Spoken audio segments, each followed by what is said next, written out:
ठरलं तर मग या मालिकेच्या आजच्या भागामध्ये आज आता असे घडणार आहे की इकडे आता सायलीने कुसुमला कॉल केलेला असतो.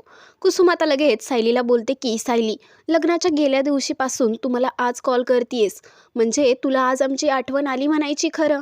आता तिकडे पाठीमागे मधुभाऊ हे पेपर वाचत बसलेले असतात व आता ते अचानकपणे खोकतात आणि त्यांचा आवाज ऐकून कुसुम ही बोलायचीच थांबते आणि सायलीलाही त्यांचा आवाज ऐकू जातो. त्यावेळी सायली कुसुमताईला विचारते की मधुभाऊ आज घरामध्येच आहेत का, सही करायला गेले नाहीत का पोलीस स्टेशनमध्ये. त्यावेळी कुसुम सांगते की नाही अगं, त्या वकिलांचा कॉल आला होता. त्यांनी सांगितलं की आता मधुभाऊंचं वय झालंय तर मी पोलिसांशी बोलून घेतले आहे आणि आता काही सही करायला जायची गरज नाही. आता सायली हे बोलणं ऐकल्यानंतर थोडी विचलित होते आणि बोलते की असं कसं सांगितलं असेल त्यांनी, मला वाटतंय काहीतरी गडबड होतीये. नियमांप्रमाणे वेळेत मधुभाऊंना पोलीस स्टेशनमध्ये जाऊन सही केली नाही तर याचा खूप वाईट परिणाम होईल आणि मला वाटतंय मी आत्ताच यांच्याशी बोलून घेते, यांना विचारते की असं गेलं नाही तरी चालेल का. सायली आता कुसुमला मी मागे कॉल करते असं बोलून कॉल ठेवून देते. त्यानंतर अर्जुन आणि चैतन्य हे दोघेजण ऑफिसला जाण्यासाठी निघालेले असतात. अर्जुन आता फारच आनंदी असतो.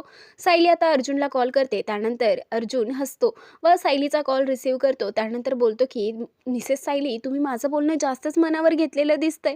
मी तुम्हाला अर्धा तासाला कॉल करायला सांगितलं काय, अजून अर्धा तासही झालेला नाही तरी तुमचा कॉल आला. सायली आता बोलते की अर्जुन सर, मला जरा तुमच्याशी महत्त्वाचं बोलायचं आहे. आज मधुभाऊ पोलीस स्टेशनमध्ये सही करायला गेले नाहीत, म्हणजे वकिलांनी तसं सांगितलंय. हे असं चालतं का, तुम्हाला काय वाटतं याबद्दल. तर अर्जुन बोलतो की अजिबात नाही मिसेस सायली, आधीच मधुभाऊंना बेलवर सोडवण्यात आलं आहे आणि त्यांना रोजच्या रोज सही करणं हे गरजेचंच आहे. जर त्यांनी असं केलं नाही तर ती बेल पलटेल आणि मधुभाऊंना पुन्हा एकदा जेल होईल आणि मधुभाऊंना जेल झाली तर पुन्हा त्यांना तिथून कोणीही सोडवू शकणार नाही. पण मला एक कळेना, त्यांचाच वकील त्यांच्यासोबत असं का वागेल. आता सायलीलाही याचा प्रश्न पडलेला असतो. सायली लगेच बोलते की ते मधुभाऊंशी काहीतरी वाईट तरी वागत नसतील ना, त्यांचा काही वाईट हेतू नसेल ना. आता अर्जुनच्याही मनामध्ये भरपूर प्रश्न आलेले असतात. अर्जुन, आता तुम्ही मधुभाऊंना आत्ताच्या आत्ता कॉल करा आणि पोलीस स्टेशनमध्ये जाऊन सही करून या असं सांगा. त्यावरती सायलीही आता लगेच बोलते की हो, मी आत्ताच कॉल करून कुसुमताईला सांगते की मधुभाऊंना आत्ताच्या आत्ता जाऊन सही करून या असं सांगते. त्यानंतर सायली ही कॉल ठेवून देते आणि इकडे चैतन्य आणि अर्जुन हे दोघेजण बोलत असतात. त्यावेळी त्यांचा त्या वकिलाचाच विषय चाललेला असतो. त्यावरती चैतन्य लगेच अर्जुनला बोलतो की त्याने असं का सांगितलं असेल, मधुभाऊंना नक्की कोणत्या मोठ्या संकटात तर तो आणणार नाही ना. आता ते दोघं विचार करत असतात. इकडे आता सायलीने कुसुमला कॉल केलेला असतो व त्यानंतर सायली ही कुसुमला सांगते की आत्ताच्या आत्ता मधुभाऊंना पोलीस स्टेशनमध्ये जाऊन सही करायला सांग, कारण जर आत्ता मधुभाऊंनी सही केली नाही तर ते पुन्हा जेलमध्ये जातील, त्यांना पुन्हा अटक होईल आणि त्यानंतर त्यांची सुटका होणार नाही. आता हे ऐकताच लगेच कुसुम ही मोठ्याने काय असं ओरडते. त्यानंतर कुसुम सायलीला सांगते की पण मधुभाऊ आत्ता माझ्यासोबत यायला तयार होणार नाहीत, कारण त्यांना त्या जोशी वकिलाने सांगितलं आहे की तुम्ही सही करायला गेला नाही तरी चालेल. मग आता मधुभाऊंना कसं म्हणवायचं. त्यावरती सायली सांगते की मला आत्ता कॉल आला होता वकिलांचा असं सांग आणि त्यांना तू फसव आणि सही करण्यासाठी घेऊन जा. इकडे लगेच कुसुम कॉल ठेवून मधुभाऊंना घेऊन जाण्यासाठी येते. मात्र मधुभाऊ तिला नकार देत असतात. पण इकडे कुसुम त्यांना फसवते की त्यांना वकिलाचा कॉल आला होता आणि त्यांच्यासमोर ती परत एकदा त्या जोशी वकिलांना कॉल करते आणि ती त्यांना विचारते की मगाशी तुम्ही मधुभाऊंना सांगितलं होतं तेच करायचं आहे ना. त्यावरती हो, तेच करा आणि ते पुढचं बोलणार तितक्यात आता कुसुम कॉल ठेवून देते आणि मधुभाऊ आणि कुसुम हे दोघेजण पोलीस स्टेशनमध्ये सही करण्यासाठी जातात. सायली ही आता किचनमध्ये आलेली असते आणि पूर्णाजींना आवडते अशी खोबऱ्याची आणि खजूरची बर्फी ती करत असते. त्यावेळी आता लगेच पाठीमागून विमल ही आलेली असते. विमल बोलते की सायलीताई, मी तुम्हाला कोणत्याच कामात मदत करू शकत नाही, तसं केलं तर मी या घरातील नियमांचं उल्लंघन करू शकते. तसं झालं तर कल्पनाताई माझ्यावरती फार चिडतील, त्यामुळे सायलीताई मी तुम्हाला आत्ता काहीच मदत करू शकत नाही, पण मी तुमच्यासाठी एक कप चहा बनवू शकते. आता सायली बोलते की हो, पूर्णाजींना आवडतात तशा बर्फ्या झाल्या ना, पूर्णाजी या बर्फ्या बोट चाटून पुसून खातील आणि बघाच पूर्णाजींना फार आवडतील, त्यांच्या मनात त्यांची इच्छा होईल या बर्फ्या बर्फ्या खायची, म्हणून आता सायली या वड्या करून तिथेच ठेवून देते. त्यानंतर ती आता लपलेली असते. पूर्णाजीला त्या वड्यांचा वास येतो. त्यानंतर पूर्णाजी पटकन त्या 2 वड्या घेतात आणि खाऊन टाकतात. सायली अचानकपणे समोर येते. त्यानंतर पूर्णाजी दचकतात आणि त्या वड्या तिथेच सोडतात. तिथून चाललेल्या असतात. सायली लगेच बोलते की ह्या विदाऊट शुगर आहेत, तुम्ही खाल्ल्या तरी चालतील, कारण मी यात खजूर घातली आहे.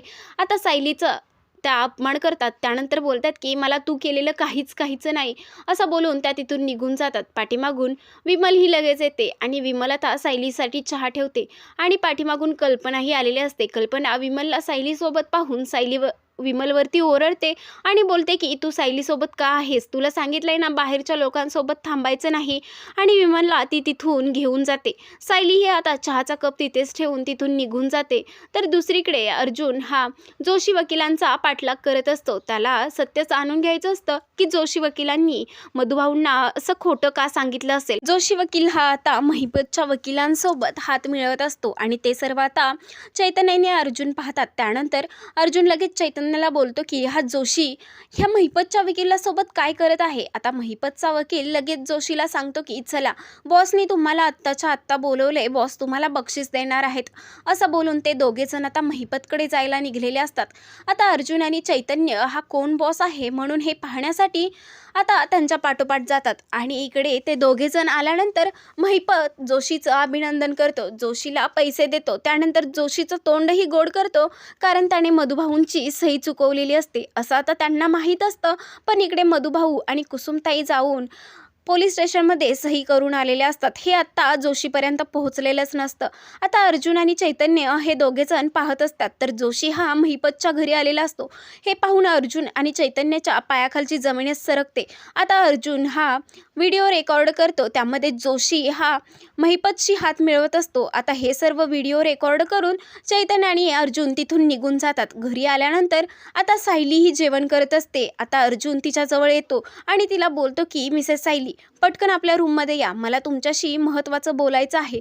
आता सायली बोलते की आत्ता माझ्याकडे थोडा वेळ कमी आहे, थोड्या वेळाने मी येईल. पण अर्जुन लगेचच तिला घेऊन जातो आणि खोलीमध्ये गेल्यानंतर मला तुमच्याशी फार महत्त्वाचं बोलायचं आहे आणि मधुभाऊ खरंच खूप मोठ्या अडचणीत आहेत, त्यांना आपण बाहेर काढलं पाहिजे. जोशाचा खरा चेहरा मधुभाऊंना समजलाच पाहिजे आणि आपण दोघांनी तो त्यांच्यासमोर आणायचा. तर जोशी महिपतला मिळाला आहे असं बोलण्यात तो त्या व्हिडिओ क्लिप सायलीला दाखवतो. त्यानंतर सायलीच्या पायाखालची ही जमीन सरकते आणि सायली फार घाबरते. मधुभाऊ एका चुकीच्या व्यक्तीवरती विश्वास ठेवत आहेत असं आता तिला पटलेलं असतं. त्यानंतर सायली अर्जुनला असंही बोलते की पण मधुभाऊंचा जोशी वकिलांवरती अंधविश्वास आहे. मधुभाऊंना असं वाटतंय की ते त्यांना या केसमधून बाहेर काढतील, पण असं कदापि होणार नाही. आणि त्या जोशाला काय वाटतंय की तो माझ्या मधुभाऊंना परत अडकवेन का, मी असं कधीच होऊन देणार नाही. मधुभाऊंच्या समोर त्याचा खरा चेहरा मी नक्की घेऊन जाईल. आता सायली ही फार चिडलेली असते. त्यानंतर सायली आता लगेच कुसुमकडे जाण्यासाठी निघते आणि तो व्हिडिओही आता ती मधुभाऊंना दाखवणार असते. यानंतर मधुभाऊंची काय रिॲक्शन असेल हे पाहणं तर फारच रंजक ठरणार आहे. व्हिडिओ आवडला असेल तर लाईक करा व चॅनेलला सबस्क्राईब करा, म्हणजे असेच नवनवीन एपिसोड्स तुमच्यापर्यंत पोहोचत राहतील.